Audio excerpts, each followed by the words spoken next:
time for a fun fact with Rachel. So I have historically had, I think, 95% of all of my management remote. It hasn't actually been in person. Ever? Yeah. Wow. Like I have tons of like leading teams and all the things over almost 2 decades. And all of that, yes, okay, fine. Like the fun fact doesn't hold up because a lot of that is also in person. But when it comes to like official title with work, like in that specific context, 95% remote. And that's probably a decade right there. Isn't that interesting? I mean, I've managed global teams, which I guess is inherently remote. That is. But have always done it in a work environment, in a like office environment. Office. Yeah. Yeah. No. And so I think it's extremely fascinating. Our entire dialogue in the last, I'm going to say even 2 years, where everyone's trying to figure out how to be a good manager for a remote or distributed team. And now we're calling everyone back in and it's becoming this weird hybrid. So now you have half the team in person with the other half on a Zoom. How do you manage? How do you give everybody the same amount of like weight? How do you have the same listening? How do you have the same attention? I hope you have answers for us. Here we go. Welcome to the Manage Chaos podcast, where we give you the startup business rundown in less time than it takes for you to get to work. I'm Rachel Anderson. And I'm Katrina Purcell. And today we're diving into remote team revolution. How to really effectively manage and lead distributed teams. Because there's coffee shop offices, which I personally love. There's Zoom fatigue, which I have experienced ad nauseum. There's the constant, I know, right? Especially COVID era. I mean, gosh, who didn't? But the constant question of, are they really working, is one that I could stand on a soapbox and talk about. And so while this version is making life easier in some regards, maybe it's making it harder in others. I mean, what do you think? I am seeing new managers and new employees struggle the most in the companies that I'm working with. And I think it's also the hybrid environment makes it worse because there's a disparity between the people who are there in person versus the people who are remote. And maybe were hired remote during the pandemic because companies saw, okay, great. Now I don't have to be geo-fenced in my talent. I can get them anywhere. But now I got to figure out how I integrate them now that I'm requiring, half my employees to return to the office if they're within a commutable distance. But I have these other folks who aren't. And how do I treat them the same? When some of them I see them in person and some of them I never do. Yeah, that's really the question. And honestly, I have a dozen ideas just off the top of my head. I can't wait for this conversation. But one of my favorite things when you're remote, just as a side note, you know this, I'm a very tall person. You're also a very tall person. And so I love showing up and people are like, wow, you're much taller than I expect. So I apparently have very short Zoom presence. So maybe short podcast presence too. I'm not sure. I ran into someone at an event a couple weeks ago in the city. And my first thing I said to her was like, you are way shorter than I expected. Just came out before I could even think of it. I was like, I'm so sorry, but I just thought you were bigger. I love it. So besides our height problems, right? What are the biggest communication problems or hurdles or opportunities, depending how you look at it, that startups really face when they're having to choose between remote to be really attractive as an employer or on site, and how do they navigate that? So there's a lot of this out of sight, out of mind. Right. And so it makes it a little bit harder for everyone to feel connected and informed. And I think that's the biggest challenge that a lot of companies are facing, especially if you do have a hybrid environment where there are some people who are going to find out information in person because they happen to be in the same office. And then those who are not in the office might find out through the grapevine or through a trickle down effect. And so they're going to feel less informed.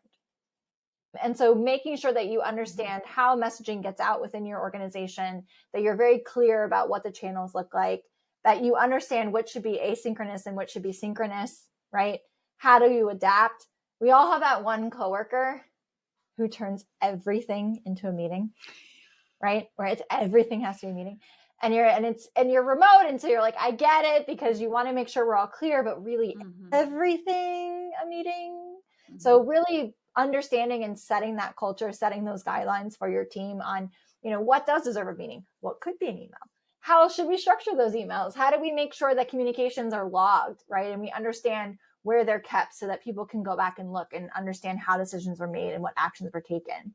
There is definitely a lot less spontaneous interaction unless you're like me and you work for a boss. I had a boss one time who would randomly Zoom call you in the middle of the day. Mm-hmm. I used to call it, well, anyway, probably a word you're not allowed to use, but it felt like an ambush. You would just ambush you. You'd be just going about your day and all of a sudden you'd hear your Zoom thing ringing and you'd be like, oh God, what happened? You know? And so, but there's a lot less spontaneity, right? And when you're in an office environment, you can run into someone. But not only that, you can witness how other people handle things. You can witness how other people are interacting. And when you're a new employee, when you're right out of school, that's a way that you actually are internally taking in a lot of information and learning a lot about how to act within an office, how people navigate different situations, how people hold meetings, how they get executive presence. I've been working with quite a few mentees lately who've been told they need to build their executive presence, and building that in such a virtual environment is difficult, right? There's certain things that you would do in a real life environment that you cannot always replicate in a virtual environment. And it's up to the perception of someone else that you don't have this level of presence, but how do you help them feel that you have it when you never have met them in person? Mm-hmm. And so there's these challenges that I think that, you know, as you start working with employees, as you start training, as you start bringing people on, teaching them in a different way, right? Adapting how you're teaching them is important. That's right. And it kind of underscores the fact that we, as a group in business, have made the assumption that the way you manage in person transfers directly one to one in how you manage remotely. And that is just inherently not true. You have to be much more intentional about having those connections, having those trainings, communicating both team values, cultural expectations, the way that you do business. It's a completely different kind of way to manage. And sometimes that takes intentional training, even for you to go out and find the tools you need if you've been a manager for a long time with a in-person workforce. But the biggest thing there, I think, that I hear as a takeaway, even in kind of the hurdles, is, you know, there are ways to overcome it, but you have to intentionally look for it and go find it, which honestly can be a hurdle itself sometimes. Time, intention, value, all those things. So when you think about that in more of like a massive scale, not just sort of individual manager or even team, but from a cultural perspective, how can founders intentionally build and maintain kind of a strong company culture when so many of their team members aren't physically present? I feel like we're using the word intentional a lot, but I think the biggest thing is your onboarding, starting at the onboarding, that initial what they're learning about your company, and ensuring that it's actually informative, right? But not only informative about maybe the history of your company and your products, but also about the company itself. What is the culture? What are your values? How do you expect people to show up? Do you expect them to always have their cameras on when they're on meetings? Are there certain meetings where they don't have to have cameras on? Are you expecting that certain teams need to be on at certain hours if they're doing a customer support function, or if they have a very specific time zone that they need to be supporting? How are you communicating that to new hires? And then how are you refreshing that with your team that is growing over time and as things evolve? What does that look like? So you're not only teaching them about the hard, data around your product and how you sell it and what your ICP is, but you're also teaching them about the company itself. These are the types of messages that we put in Slack. These are the things that go in an email. These are the cadences of our meetings. What does that look like for someone so that they're aware? There's also a way to do not only virtual team building events, but in person, maybe quarterly or yearly events. A company that I really love called AHA, which is also just a fantastic name. They were 100% remote long before the pandemic. And they did a yearly thing where they got everybody in the whole company together, and they would have, this week where they all kind of came with ideas and different things. And it created this really cool synergy when you were in person during that week. And then had that connection, you maintained that connection throughout the year when you didn't see each other. And I do think when a company is 100% remote versus maybe of a more hybrid model, you can do things a bit differently. I think when there's a hybrid model, you have to be sure that you are treating everyone the same, regardless of whether or not they come to the office. And I think it can be more tricky. We've all been in the meetings where some people are remote, some people are in person. And as soon as the Zoom gets turned off, the conversation doesn't just stop because we're humans. And that's not how that works. Everyone keeps chatting. And there might be some brilliant idea that then doesn't get put into the notes and doesn't get told to everybody that was remote. And so how do you create a culture where the people who were remote get caught up on what might have happened during those interactions? And I think that's actually much trickier than a 100% remote team. Yeah, absolutely. I mean, it's kind of like you're on a boat, right? In the middle of the ocean. Like if someone's like, hey, you got to come back, it's totally possible to turn that boat around. It's just going to take a lot of time. And so the more explicit you can be from the get-go, the less likely you got to turn that ship around. But even if you do have to turn that ship around, founders can always do that. You can always change your culture, but you have to be extremely intentional.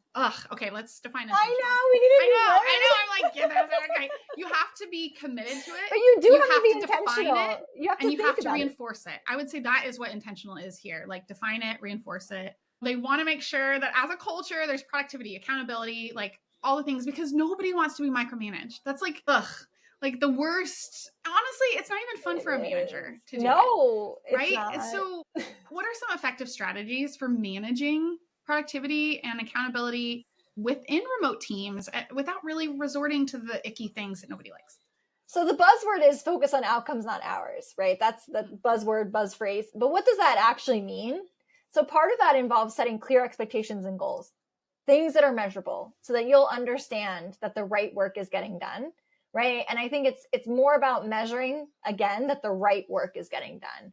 And so I have one client who I absolutely love. We're not allowed to have favorite clients, but spoiler alert, we do. And he always says, I could have 2 sales reps. And if I make the target 10 calls a day, one of them can make 10 calls a day and only get $10,000. One of them can make 2 calls and get 100,000. Who was more successful? Well, if the target was 10 calls, it's the person who did 10 calls, even though they actually got less money. So setting the right targets is really important. Setting the right goals and making sure that your team really understands what those goals are and that that's the metric you're tracking, that that's the thing that you talk about in meetings, that that's the way that you are monitoring. That shows them that you care about the outcomes, you care about the results, right? And to do that, you need effective tools, effective either project management tools, dashboarding, right? They need to be clear. Your team needs to give regular feedback on them. That includes your training.